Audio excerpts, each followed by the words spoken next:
was just a major part of skateboarding through a lot of different time periods, you know what I mean? He was just doing all these crazy wall rides and jumping off of big ledges, and you know, it was really revolutionary street skating at that time. It was stuff that no one was able to do or could do.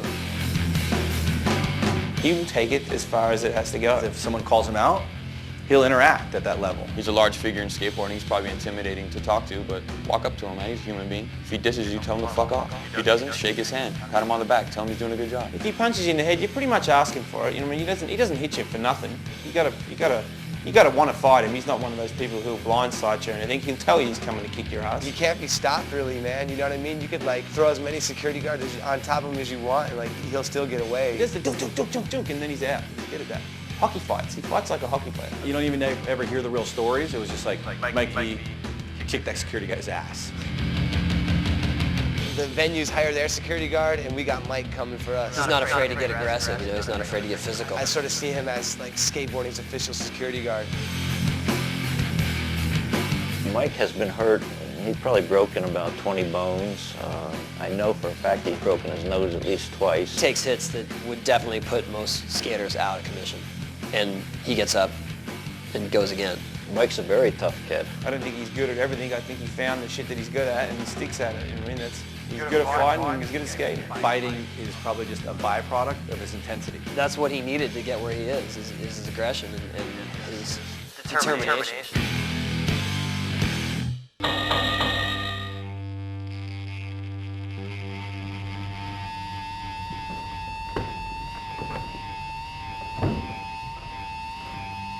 What's up? I'm Mike V.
Check it!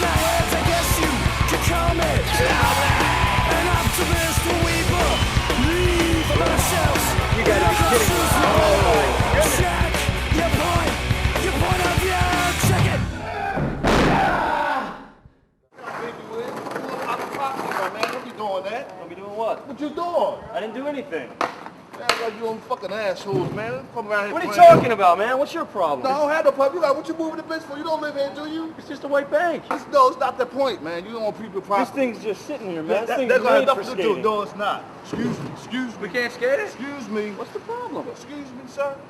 What's the big deal? Excuse you what? I'm gonna put some bitch here. What? Excuse me. What? And this is artwork. This is not for no skateboard. This is made for skateboarding. I've never seen anything so perfectly made for skateboarding. I haven't either. Look, I gotta tape this. Look how perfect it is. Get locked up.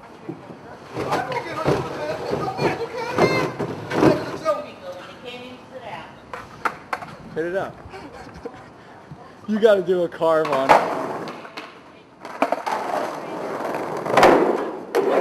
Oh. Yeah, of course. Bad on that.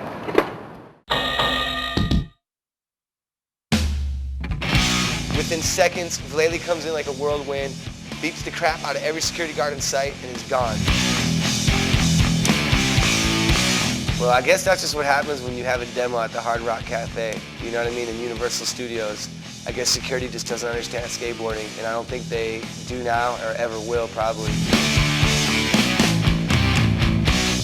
What happened with the Muska incident was we were out in Hollywood for this vertical skateboarding competition, and they had an area that was a street course kind of on the side where some of us were kind of doing a demo. And Chad's out there, I forget what year it was like the late 90s, and Chad was like at the peak of his popularity, and the kids were just eating it up that he was there, and he was just, you know, he could just skate back and forth across the street course, and the kids were just going nuts. Oh my God, it's the Muska. And he was so big at the time that even the other pro skaters like myself were like, dude, Muska.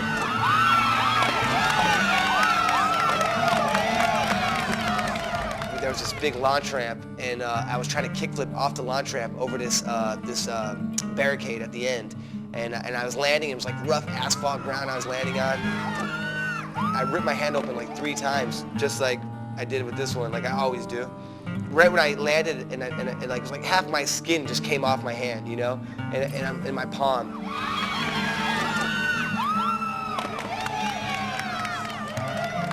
As soon as I did that, I yelled, "Fuck!" And the security guard goes, "Don't yell fuck around here. There's a lot of kids around here. You can't say that." And then so I skate off, and I was like, "I just hurt my hand. You don't know. You're not doing what I'm doing. You can't tell me what to say." And he's like, "Don't be talking like that around here." So I go, "Fuck, fuck, fuck, fuck, fuck, fuck, fuck."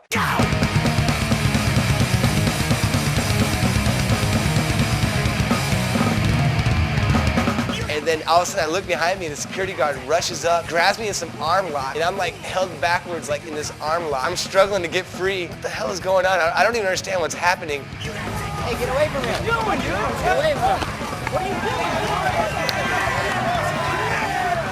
And I was standing back getting ready to take my run, and I looked up and I saw Chad with the security guards, you know, got their arms around him, and the crowd's really like almost hysterical, like, "Oh no, they got the Muska, what are we gonna do?" So I went, well, those guys got their arms around him. What happens if I go over there and put my hands on them? And before I can even blink, I just see like this tornado come in, and it's Vallely, and just swinging fists, dude. What are you doing?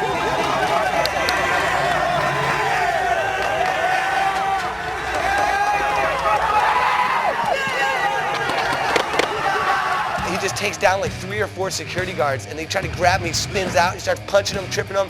All the other skaters rush in, like skaters are throwing boards, security guards are hitting the boards and tripping.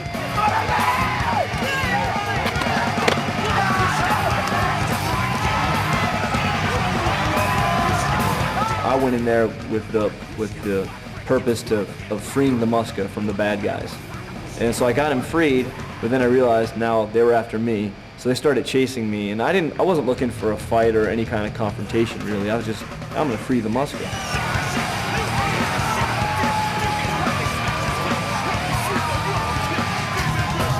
We're gonna stop until we get security.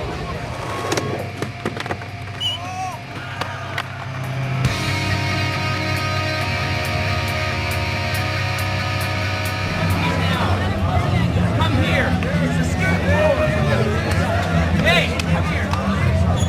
And then I'm just standing there, like, what the hell just happened? And the security guards all grab me then and take me backstage. Sir, are you part of this? Anybody else? Anybody else involved?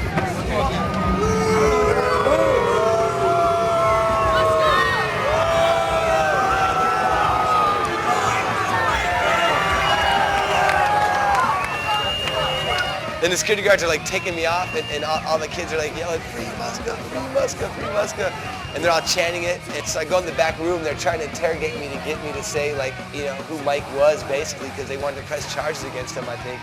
Like, who's the guy with the tattoos? And they're like, you know, like, what's going on? Who was that guy? Who was that guy? And I'm just like, I have no clue who that was, man. I was just sitting there, and it must have been a good fan or something. There's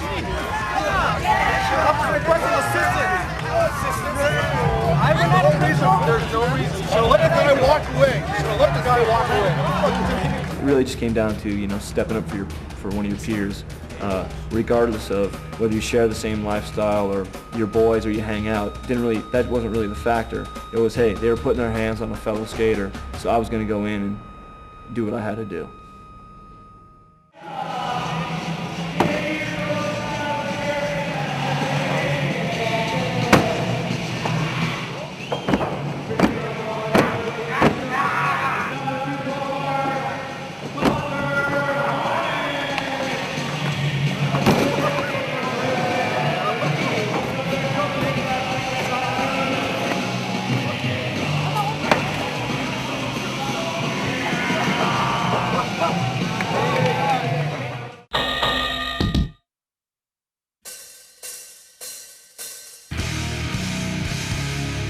You come out onto our street course, you come onto our vert ramp, and you start pushing the skaters around, you're in the wrong, and someone's going to have to put you in check. And I've had no problem with doing that through the years.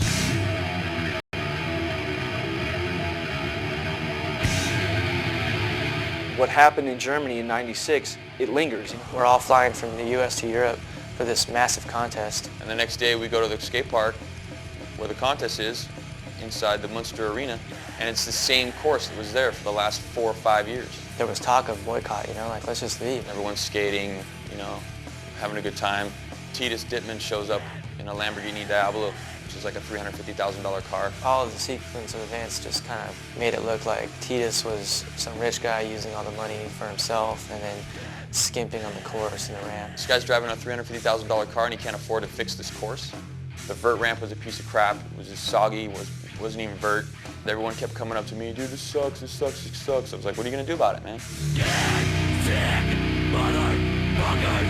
Get sick, motherfuckers! Get sick! They're trying to shut the course down for the night. The announcer's on the mic. He tells everybody to get off the course. They just expected, like, as soon as they said stop skating, that everyone was like going to be obedient and stop skating. It takes a couple minutes. It doesn't happen instantly. You know, this isn't a football game. If someone's on the course going for it, they're going for it, and they're going to see it through, whether it's their contest run or it's the practice. Everybody was skating, but Mako was the one that like set it off. He was skating this jump, like it was a jump ramp or some shit.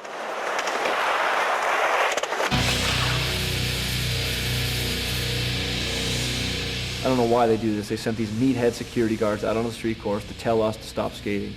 Everybody was supposed to clear the course. And, you know, they start grabbing skaters while they're in the air. Stop skating! No more skating! So anyway, this guy, the security guard, jumps up on one of the platforms and Maki Urabe tries to do a trick, like, next to him. The next thing you know, this huge German security guard comes over and clotheslines him.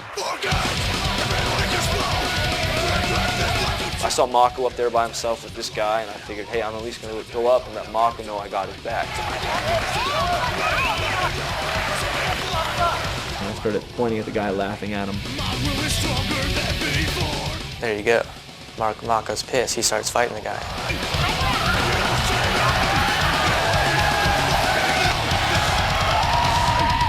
Just because I don't like security guards, I decided, well, I'm gonna push Mako out of the way, and I'm gonna take this fight, broken collarbone and all.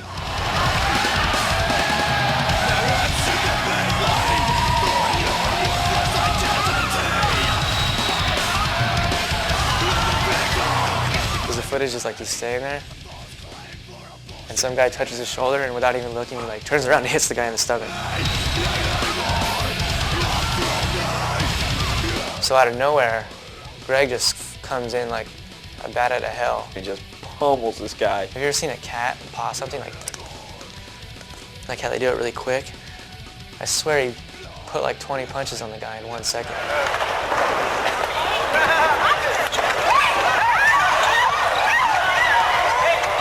I was like, that's what it looked like to me. I don't know, it was funny. But all I remember is Mike, I think he had a broken collarbone, and then somebody swung at him, and I was just like, it's on.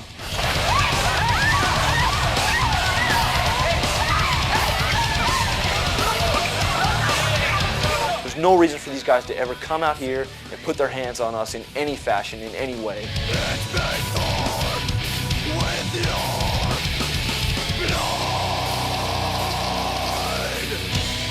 So we go to the promoter, we go to World Cup, we go to Titus, and we go, these are demands, you better meet them or there's no contest. They tried to call us on our bluff, there was no contest. It's about skateboarding and getting treated with respect, and about having a good course to ride and a good ramp to ride. Professional skateboarders do not need to be told to get off the course by a guy in a security shirt. The boycott was definitely necessary, was definitely justified, and was definitely an important and historic moment in skateboarding history. And the next year, we had a brand new course, brand new vert ramp, and we've had brand new courses ever since. That's it, Emily. I'm sick and tired of it. You better get in here. It's you and me, punk, one-on-one. Let's go. Come on. That's it. I'm sick of this. Emily, that's it. I'm sick of it. You better... No, not yet. That's it, Emily. I'm sick and tired of this. You better get in here, punk. It's you and me, one-on-one. Let's go. Come on. Oh. Harder. Oh. That's enough. That's pretty bad. Let's start over. Let's start over. No, let's start over. I've got a vendetta!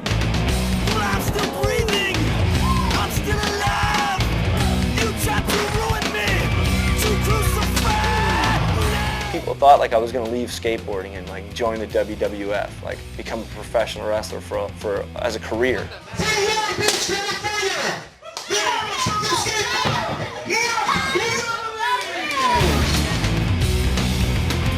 Everywhere I went, like, you're like a wrestler now? It was right up my alley. It was just something I've always been into.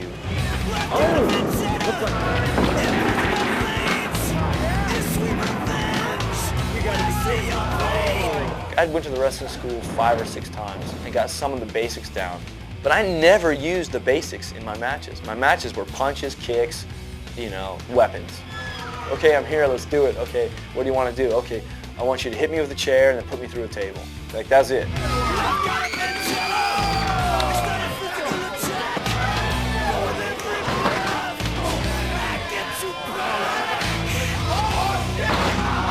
So I came out here to the School of Hard Knocks. I got in the ring with Jesse Hernandez and the wrestlers here. Learning to bump was the main thing, and basically learning to bump is learning how to take a fall properly. Falling in a wrestling ring isn't the funnest thing in the world. It's not as soft or as padded as you really think, but it's definitely not as bad as landing on the concrete or the asphalt out in the streets that I do on a skateboard every day.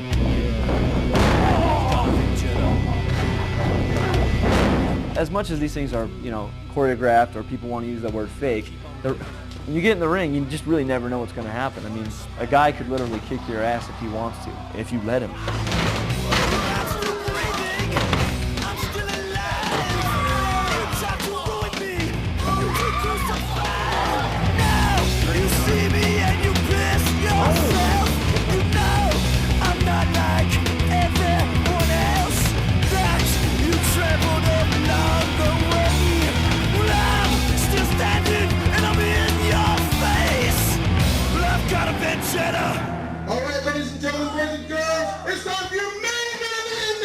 There's one match that stands out as probably my best match I had in my wrestling experience, and that was a 3-way hardcore weapons match that I had against Frankie Kazarian and this other guy, the Skate Devil.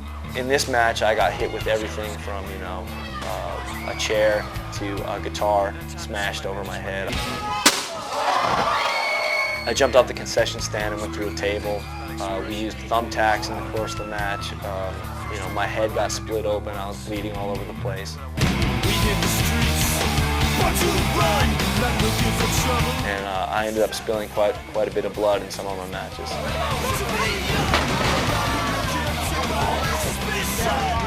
I'm going to have these hardcore matches. I'm going to put my body in situations that other people don't want to put their body into.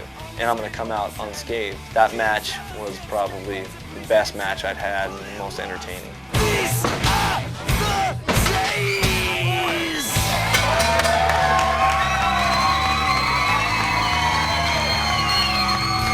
The level of wrestling that I was doing, your dressing room was a parking lot, and you walked out from the parking lot into the warehouse arena.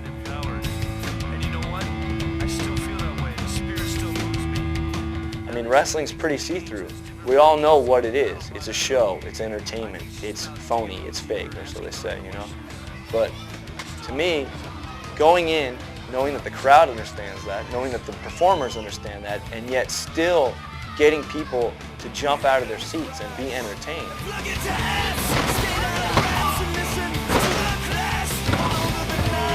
I love entertainment. I love entertaining people. I love just, you know, hey, I'm going to go and do some crazy thing, and everyone's going to jump out of their seat and go, holy shit, holy shit. Holy shit, holy shit, holy shit, holy shit, holy shit. These are the days. It was never my intentions to become a professional wrestler. I wasn't looking for a new career, you know, nothing silly like that. It was just a matter of, I had this chance, this opportunity. These are the days, the days, the days.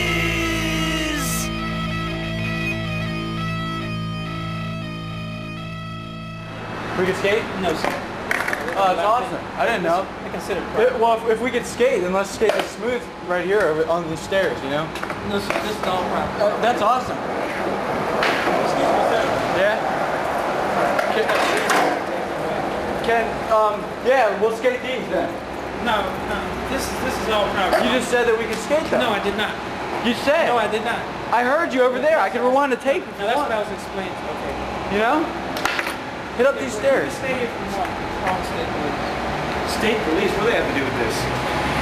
All the problems in the world, and we can't ride a skateboard? You can ride anywhere else. I'm just saying this is private property, sir. The whole world's private property. No, it's not. Sure seems that way. Well, now I'm sure they have areas in Delaware for skateboarding. We could. That'd be cool. These are really cool stairs.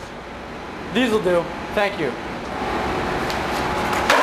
That was cool though, wasn't it? This one instance had to do with Mike's family. He's insane. It was the one where we flipped the car and the gasoline was coming out, and they beat up Ali Bilala. Right there, I had front row seats to, you know, mayhem. Yeah, I was there. I saved 10 security guards because I broke up the fight. What's going on in your mind, buddy? Wembley. I'm still fucking pissed about this one.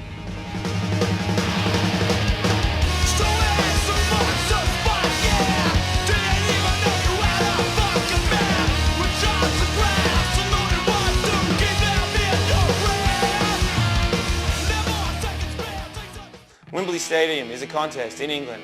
I was there. The security was always rough. Every contest, they were just aggressive, like, get off the street course. I had my wife and my daughter with me at this contest. Emily was little. Once again, security being dickheads for no reason, harassing some 5-foot little chick. And they said, no, you cannot come in with that wristband. I go, what do you mean? I was told this is right, you know? And they're like, no. I'm skating, and one of the other skaters comes up to me, Mike Santa Rosa, and he says, hey, Mike, I just saw Ann and Emily, and they were having a hard time getting back down here. I said, what do you mean? He said, oh, these security guards are hassling them. I said, what? Mike just comes busting through. I walked through these doors into this small little breezeway at the bottom of these steps. The line, and his face was all red like he had been out in a storm. And there I see at the top of the steps, I see my wife and my daughter, and 2 security guards kind of like going like this, you know, keeping them from walking down the steps. He starts, you know, takes me by the hand. I have Emily in my arms. Security guards just cut us right off. I go, hey, it's cool. She's with me. She's allowed down here. He's all, fuck you, mate. I said, what? Are you serious? Now we're in a tug of war. As soon as I grabbed my wife's hand, they pushed her back. I fell back, you know, I lost my footing. I have the baby in my arms. And my wife and my daughter go crashing back, trip over the top step, and fall onto the ground. And then it was just like this moment of silence. All hell broke loose. It was chaos. I just grabbed both guys in a headlock. I'm standing behind them, maybe 1 step down from them. I grabbed them both in a headlock, and I just jumped backwards and carried them with me down the whole flight of steps. And we just slammed on the bottom on the ground. And so I had them both on the ground, and my arms came up and started elbowing their heads into the ground. And walk up to a bunch of dudes. I'm like, what's up, dudes? What are we doing? And someone's like, dude, your boy's in trouble. He's just running, and you see Ellis like, hold on, mate, like trying to like, oh God, Mike's gonna murder somebody. So I go running in there and kick the door open, and I just jump into this pack of morons. I didn't even realize. It looked like Tasmanian devil, like there was no stopping him. Kind of backing him up, trying to.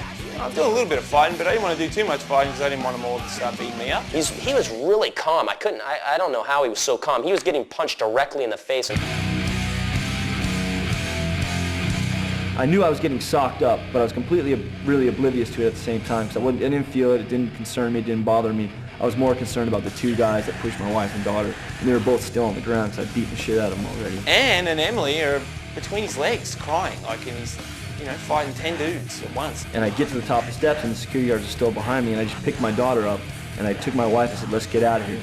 I'm just gonna leave. I'm just gonna go home. Just walk right to right to a cab, go right to the hotel, get our bags, get on the plane, and get the fuck out of England. I'm just like walking behind. Everybody's like, just get out of here, just get out of here. You know, we're walking. And I look around and I find this big metal pole and I pick it up. And I turn around and I begin to walk back towards the security guards who begin to back up. He was just like, you and me have got to go get him. We've got to go finish this. And I was like, God, dude, finish? I'll get finished. And he's usually down for these kinds of things. I figured, hey, hell, let's get a pole as well. Let's fuck these dudes up. He says, look at your wife and your daughter, man. You want to go kill him, we'll kill him later, but you got to take your wife and your daughter back to the hotel. He goes, no, Mike, no, don't do it. And he stops me. He was like, you and me, we're going to kill him. We're going to go back in there and kick the shit out of him. And I was like, okay. It's probably one of the only times in my life where there was enough hatred inside of me to cross that line. But luckily, Jason and a few other people calmed me down.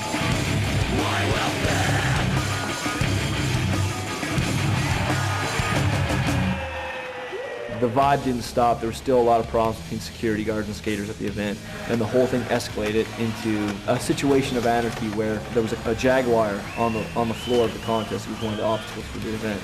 We ended up destroying this jaguar, ripping the doors off of it, taking the seats out, throwing them up into the stands, flipping the thing over. Someone tried to light it on fire while there's gasoline in it. It was like, it got out of control. I think Mike likes to do that a lot too. I think he likes to smash cars and flip them over. I've noticed that about Mike too. Anytime there's a chance to smash a car and flip it, Vallely's there.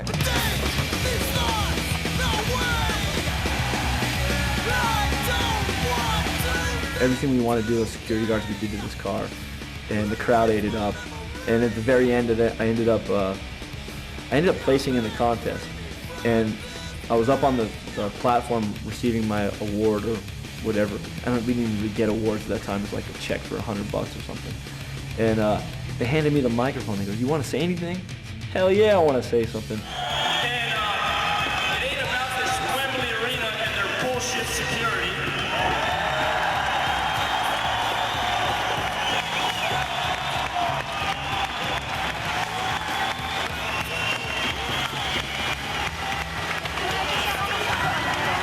It's about cars.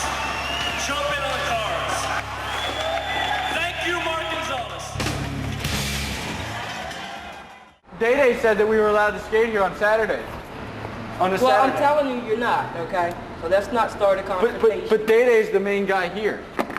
He's the guy, you know, he pretty much, I could say that he owns this building. Who's Day-Day? Day-Day. I've never heard no Day-Day. Day-Day Clark.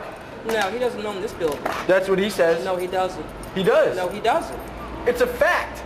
He owns this building. Hey, you know what? Can you guys please go across the street? I'm not going to stand up here and argue with you. Well, if you don't leave, I have to call the cops. Well, I got to talk to the guy who said that you can't skate here because he's sitting here saying that we could skate here on a Saturday, and now I look like an ass in front of you. No, you don't look like an ass. I'm just asking you to leave.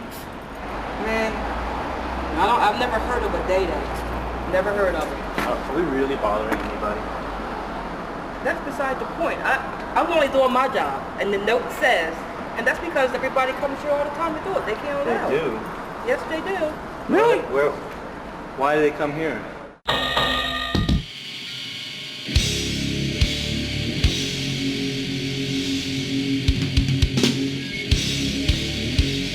I've done it all. I've played inline hockey, I've played ice hockey, I've played skateboard hockey, I've played foot hockey.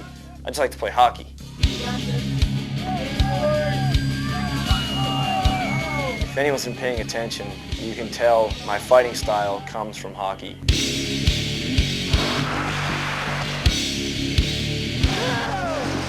That fighting style is all about trading blows, you know? You're just throwing them and you're taking them and you're throwing them. So it becomes a matter of you have to be able to take one to give one. So as long as you can take a punch, you can deliver a punch. That's how it is in the NHL. That's how I've always handled myself out in the streets. And that's my fighting style. I always figured that if I was born Canadian, or if I'd gotten on my skates at an earlier age, I'd be in the NHL today as an enforcer. But I'm not. I'm a wannabe. Kip Brennan is an enforcer in the NHL. Pretty bold of me, I just approached him with this idea of, hey, would you be willing to get on the ice with me and go toe-to-toe? I don't think he's going to have a chance in hell. And to my surprise, he was like, yeah, sure, I'll do it. No, I'm just going to ragdoll him. Next thing I know, I'm at Health South Training Facility in El Segundo. I've seen how he's a little off balance. He doesn't know what he's getting himself into. But sometimes, you know, you have these fantasies and these dreams and suddenly they become reality and it gets pretty scary pretty quick, especially when what you're talking about is getting your ass beat. No, he's known for scrapping off the ice. I'm known for scrapping on the ice, so. Ken Belanger is an established NHL enforcer. Grab both inside here. Uh-huh. So he can't hit you. Okay. And every once in a while, surprise him, just give him a quick little. Okay. And hold back So on. just go for tie his arms up. Right away. Get a quick one in, tie him Right back away, up. Because he's big, he's a little bigger than you, so he's going to try and hold you out. He's got the shaved head and he's intimidating and all, but I'm not worried about it. So Ken kind of played the role of my coach. Or, you know, he was kind of giving me advice on how I should try to handle Kip and what my approach should be in the fight. I mean, I don't mind getting hit. Just don't break my nose and don't break my orbital bone. I was way out of my league and I physically was not prepared for what I got myself into.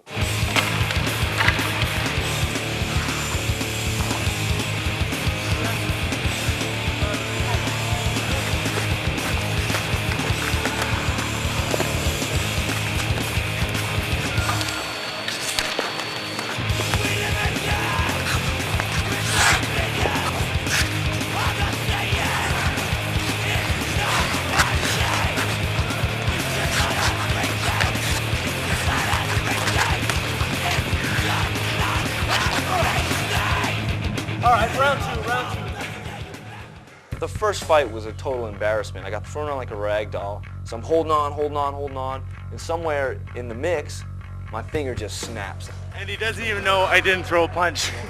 Somewhere in there, bam, my finger snaps. You go walking. So I just caught my breath real quick and I said, hey Kip, let's go again. And he's like, okay, you sure you want to go again? I was like, yeah, but this time, you know, I kind of gave him the green light that he could actually hit me. You can hit me, but I guess I really wasn't expecting what came next. But He doesn't know this, but I'm going to give him a jab right off the start.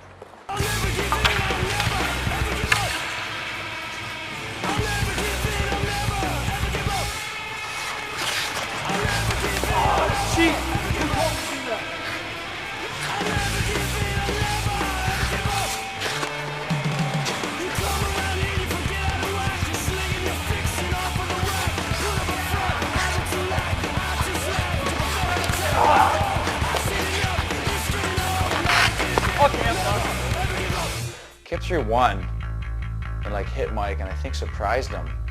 And so Mike's kind of holding on again and he hit him again. And from the side it was like he punched like in a piece of meat, like he hit him. And then as Mike was going down, Kip threw another like uppercut and like snapped his head back. Shit! 2 solid punches. I have to commend this guy. This is not his turf. He did a great job. Hey Ken! I see the lights.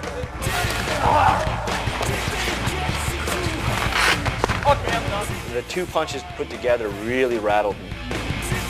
But he hit me here, but the guy's hand is so big, it covered like this much ground.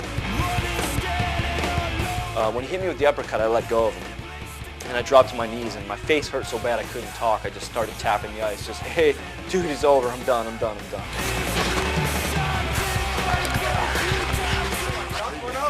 He knocked one of my teeth out.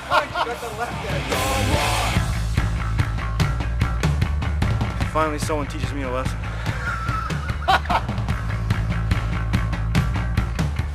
Don't mess with Kip Brennan. Don't do it. Do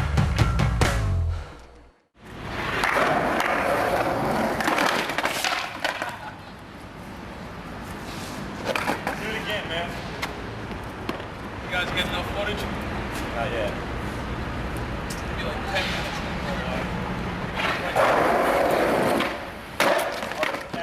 Yeah, I got the whole thing. I've been sitting there watching. Oh, really? Not bad. No. Awesome. Yeah. So what's the deal? You can't skate here? I hate to throw you out, but I don't know, you know? This is the first time on a weekend I've never had to deal with it. Oh. So, All right. can you freak out at us? Oh, come on. Come on, we'll just stage it. It'll be fun. You'll come around the corner. Get the fuck out of here right now. Take your skateboards and go. It'll be great. Come on, you gotta be a part of it. Nah, I don't want to look like an ass. You won't look like an ass. Come on. We'll just have an argument, and it'll be perfect. You know? That's horrible. I know, but it's fun. Skate over in the park there.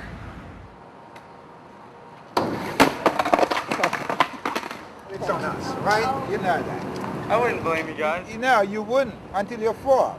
No, right, that's why we don't want you in here, right? See, that's my own stupid fault. I'm not gonna blame you.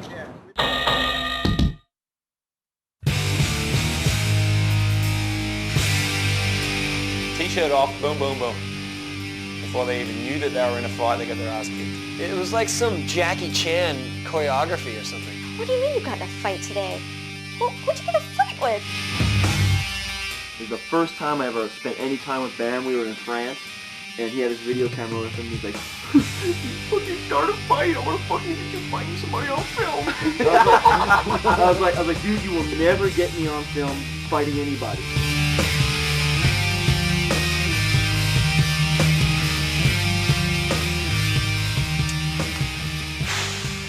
CKY. We were on tour. I believe we were in Seattle. The 7-Eleven incident. I'm walking out of this 7-Eleven. I got a bottle of water in my hands. Alex Chalmers has already left the 7-Eleven with a carton of milk. Our bus driver, Big G, is standing out there hanging out, just waiting for us. It was a Jeep. It was these guys. They were talking smack to Mike V, who's coming out like skateboarders. They were just dumb, drunk jocks. And I come out, and I see Big G all worked up, and rolling his sleeves up and talking trash at some guys and sitting in a Jeep. You know, Big G was all upset because Big G he didn't know anything about skating before this tour, but over the course of the tour, driving us around and stuff, he became a big fan of skating and of the athletes on the bus. That's the black guy in the cowboy hat, by the way. Yeah. So when I come out, he's all upset. Mike, these fellas over here disrespecting skateboarders. And he's rolling his sleeves up, and he's talking trash at these frat boys sitting in a Jeep.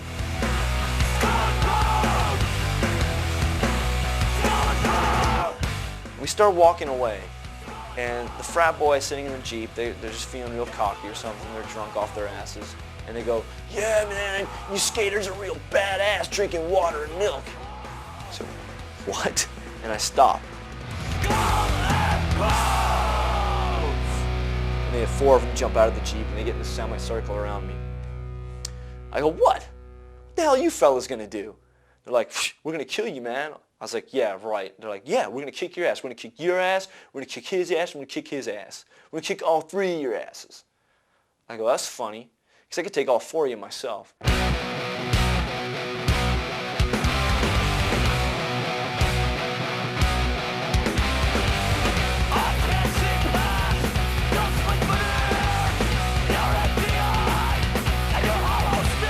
But once his Tasmanian Devil whirlwind hit, they were just stunned.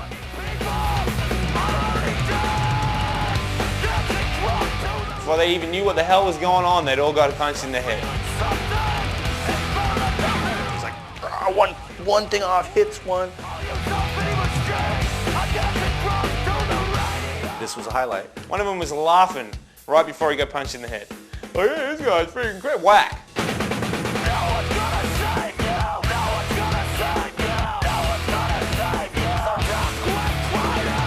And then they realized, we all just got our asses kicked by one guy. And I think that just sent them home. They all drove off, and they will never mess with Mike V again. And he maybe made them think about messing with the skateboarder.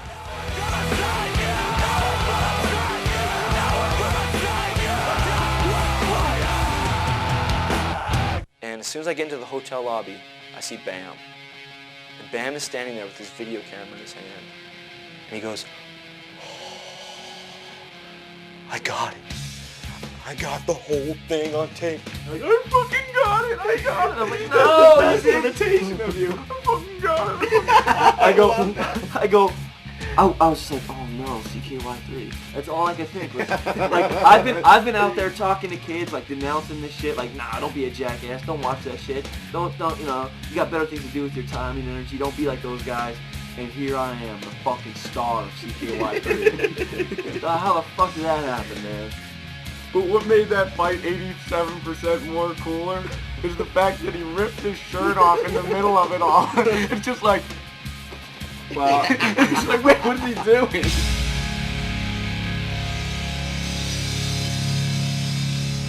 I basically just pushed 4 guys away from me. It's really not that big of a deal, but you know, it is what it is. Within moments after this incident that I realized that there's nothing better about me. I mean, anytime you get into any kind of physical altercation with anybody, it doesn't feel good. Win or lose, you just go, oh, that sucked. That's the last physical altercation I've been in. It was almost 2 years ago now, and I don't really see myself ever having to get into anything like that ever again. I don't have the heart for it. I don't have the stomach for it. Yeah, it was 4 frat boy kooks, and they didn't have a chance against me. But what if they had a gun? What if they had a knife? What if one of my blows connected? What if I hurt one of those guys, man? What if I put one of those guys down for real? I'd have to live with that. And what are the repercussions of that? Who knows, man? Jail time? Like, you know, what's the reality of getting physical with anybody? It's only gonna go someplace bad.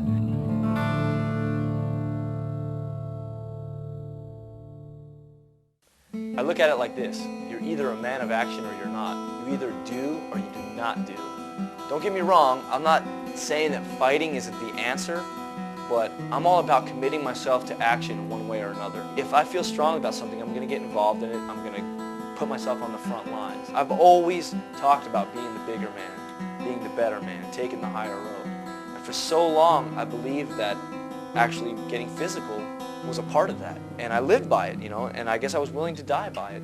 But now, I can't really subscribe to that. It's like, if you have to, if it's your last option, if you have no other choice, then yes. But you don't have to do that. Usually, the people that you're fighting are people that aren't worth it. They're bringing you down to their level. They're making, you know, they're taking you down, and you're just one of them. So you're fighting them because of what they are, but in the end, you're just one of them because you took the bait and you went there. And I don't want to be that guy. Bottom line, I don't want to be that guy.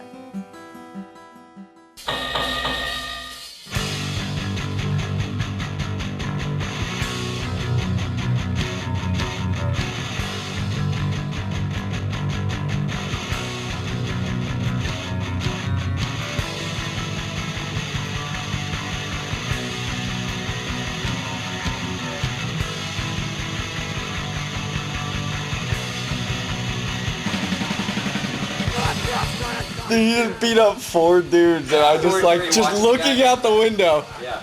Barney's just like, Mike's gonna fight. Mike's gonna fight right now. Pull out your camera. I'm going down there. I'm just like, oh, there's no time to go down there. I'm filming him from right up here. I could hear it. I was almost going to sleep. I could hear it all kind of going down. G and the skateboard. I could hear you talking, and then after you laughed too, the hottest thing is the one guy goes, dude, we got our ass kicked by one guy. Like, that's what they said? Yeah. One of the guys. We got the glasses. Like, they actually said, dude, we got our ass kicked by one guy. We got our asses kicked by one guy. One of the guys was saying, I can't believe he hit us all. And then the other guy came out with beer with the Hawaiian shirt. I was like, let's get out of here. No, he's like, fuck you guys. You guys didn't even stand up for me to get the Hawaiian shirt. And then they almost started fighting.